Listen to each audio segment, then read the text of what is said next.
What's up everybody? I'm Brian from Tesla, and today it's going to be the install video of emergency door release.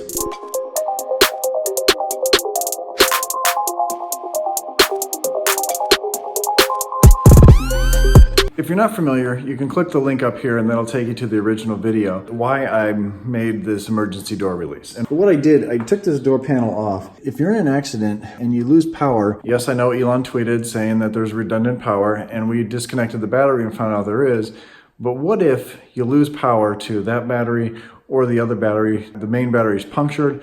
There's a lot that can go wrong in an accident. This is an added security for the people in the back seats. Because this button here is fully electronic, unlike the front doors where you have this electronic button, but you also have this emergency pull. There's not one on the back, but there's a cable there. So behind this door panel, there's actually a cable that runs up the side. We have to remove the door panel. I'm going to show you on that side there. Drill a hole over here. Yes, that's scary, but drill a hole, bring the cable up through, and I've got this strap here that you connect on there to release the door handle. Just in case. Hopefully no one ever has to use it, but you know it's there. It gives you a little added peace of mind. Let me show you what you'll get in the bag first. What I first came up with was a strap with a keychain, and all I had was a zip tie around it. So I went on the internet, because everything's on the internet, and I found pretty much the same kind of strap. I had it made saying emergency open on one side, and I want Tesla on the other. Where once this is attached to that pole, this always stays open. So you're always able to grab it with one finger and pull just in case of an emergency. But in the package, you'll get two. One for each door. You'll get a 1/4-inch drill bit, which you'll need to drill through the door pocket. And then also what looks like a business card, which it is, but you'll have a string to make installation easier. And I'll show you how to use all this stuff today. So to take this door panel off, there's two screws, and they're both T25 bits. It's a star bit here. I don't supply this, but they're very common. And one is behind a panel right here. You're gonna pull this down with your finger, and the screw is right in there. And the other one is directly underneath here, right next to the light. This is the light for the door pocket, and right over there is the screw that you're going to take out. You're going to take both of those screws out, and then we're going to pry the door panel off. But first, there's one more thing. You want to roll the window down all the way, and then this light underneath here, you want to pull that out and disconnect it. So you end up with these two and this little plastic piece. Now these we're going to put inside the car, right inside the floor, so we know where they're at. Now the next thing you do is remove this light. You can use any pry tool. Plastic would be better, not a flat screwdriver. Anything will pop this loose. Just be careful. Once you have that loose, you just pull the cord out. Take this light. This one's from Abstract Ocean. This is quite a bit brighter. It's 16 times brighter than the stock lights. It's a nice puddle lamp there. Put this inside the car. Now after that, this is the tougher part. You have to remove this door panel, and it's really just held on by clips, but there's a lot of clips, so you really have to use some force. You want to get your fingers in here from the bottom somehow and kind of pull, maybe support pulling away. This is the tougher part. If you have any special pry tools, something like this, I would go with something a little bigger than this because this is going to bend too much, but you can really get in there and kind of pry with that. Once you get one to pop, it'll be a lot easier.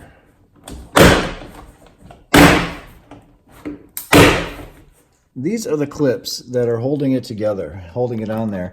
And you see there's a lot of them. There's so many of them. That's why it's so scary to pull this apart. This is one of the screws that you removed, and the other one is right up here. So you see this is kind of twisted at an angle. This is the door light that we pulled apart here. And this is for the window actuator and the speaker, and of course all the other wires for the door buttons. This is the cable right here. You want to release the clip holding it. It's easier to do with two hands. And you see they have a rubber pull on this. This is for in the factory when they're assembling the doors. There's no door handle yet. You pull this handle, and it's a manual release. It's not like the button. I'm gonna push the button here. What you'll need to do is just move this forward. You're just going to tip this forward. We're going to drill a hole in the door pocket, and basically this is going to pull up into there. And if you look inside the door, this is the door pocket here. This is the front of the door, that area. This is actually going to run alongside here, and we're going to pop a hole right into here from the other side, because this would be a weird angle and your drill will probably rub on here and probably destroy the leather. Now I know, again, Elon said that there's backup power to this door, but if you just look at this, backup power could be easily cut by something shearing off this. By being in the accident, if this is sheared or if this is sheared somehow, then there's no power to this at all. That's the main reason for this cable and what I have set up here. This is just for an emergency situation, and it's cheap. The next step is to remove this foam, and when you remove the foam, you realize there's a hook there. And that's actually perfect for what we have going on. And then this, at this point, this is what that string is for in the kit. All you do is take the string, pull it through. And all you're gonna do is loop them through, and then tie the knot. Once you're able to fit this through the hole, you can pull this whole unit through the hole in the pocket. Now, I know that sounds really scary about drilling a hole in the pocket, but we're moving it all the way to the front corner of the pocket.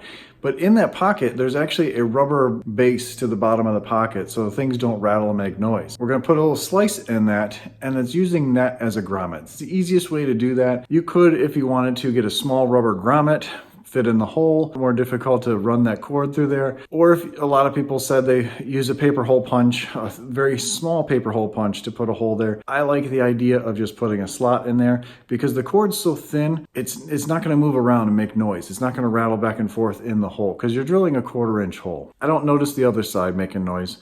I won't notice this side, and you won't notice your side either. Now at this point, all I've done is rested the top channel right on the door, and we're gonna reach in and pull this out of the door pocket.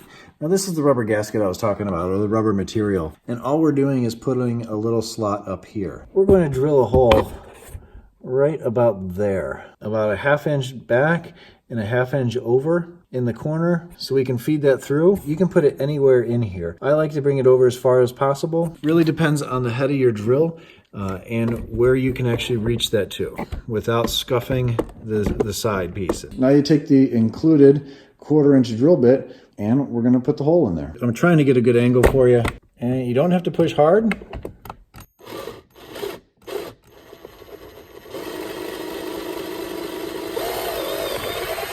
You don't have to drill hard, and once you pop through, you want to stop. There's really nothing underneath there. All the wires are over that way, so you're not going to go into anything, but you just want to pop through, and that's it. Now the next step is to remove this panel again, and that was just hooked on from the top here. Now I'm just using a stool. You can use anything really to hold that up into place. You can use a bucket. You want to take the string, grab the knot side of it. You really just want to push it through the hole. And on the other side, grab it. Now I'm pulling from the other side, and now we have control of it. Now when you're reassembling, you want to make sure this is close to the bottom of the pocket. Otherwise, it's going to be hard to find this piece, but you can also attach a string to this as well and feed it through. But if you just kind of leave it dangling here, I think it'll be good. But one thing I just did, you want to not just feed this through, you want to make sure it's underneath this cable. Now I made that mistake. We flip the door panel around here, kind of feed that foam around in place and rest the door panel up here again. Again, making sure you have the cord through here. At this point, you can pull that cord through.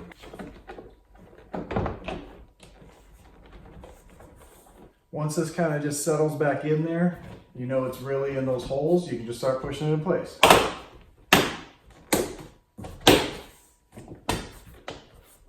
Working your way around, make sure it's all on there.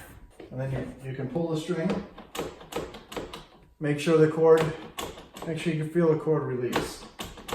And then you're just putting everything back together. You grab the door light, click it back into place, and all this is just a friction fit in the door. And then replace the 2 screws.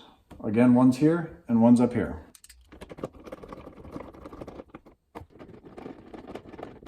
And also in this top one, this cover.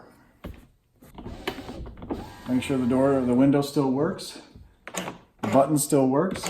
Now we're at the point where, well, you can see how this works. You just pull the string here. And it really depends on where you drill that hole and where you're going to be marking this to cut a little slot in. Now mine looks like it is, well, 3/4 down and a 1/2 inch over. So on this, it doesn't really matter exactly. This doesn't have to be perfect, but you want to have it orientated right.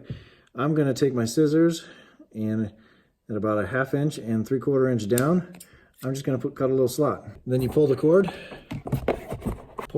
feed it through, and it's all set in there. What I found works best is you take one of the straps, fit your nail with it open. You can actually put something in between there if you want to. You want to pull on this and open this up at the same time and hook it through. A little complicated. That's probably one of the trickier things of this. But once that's done, you remove the string and you're all done. And there you have it. The cord is attached to the strap. And hopefully you never need it. Knowing that if you are in an accident, a car hits this side of the car or the other side, the back door where your kids are, the metal gets twisted and punctures the cords there and shorts everything out in the door. There's a strap in there. It's secure. It's a cable, so it's not electronic, so you know it's going to work. It's just peace of mind. It'll be available overseas in a little bit. Not right away, it's just US and Canada right now. But again, in the bag, you'll get 2 straps, my business card with the string to install it, and the 1/4 inch drill bit. If you're one of those people who doesn't really care about this, but you like the keychains, you're more than welcome to get this for the keychains. The key card for the Model 3 actually fits perfectly on this, and it's actually pretty funny because emergency open, the only time you're using this is when your phone doesn't work. But it's nice because I want Tesla's on the one side, emergency open on the other, and the card fits nice and tight. It does fit with the Model S and Model X or the new key fob for the Model 3 as well. It's not as tight on there. You see this little loop. So you're more than welcome to order it just for the keychains. Plus a 1/4 inch drill bit. That's a bonus. If you want to order this, the link is down below for my Etsy store. There's no waiting. I'm ready to ship. I'm actually shipping today, Monday. Quite a few people that have ordered already from the last videos. I just started bagging up a few, but I got plenty of the straps, plenty of the keychains. Again, if you just want to order the keychains, that's fine. But I hope you liked the video. Share the video. If you know anybody with a Model 3 and kids, this is something that they might be interested in. The added security of knowing that it's there, possibly saving someone's life. Hopefully you never have to use it, but hopefully you enjoyed the video. Give it a thumbs up, subscribe to the channel, and order down below. I'll catch you on the next one.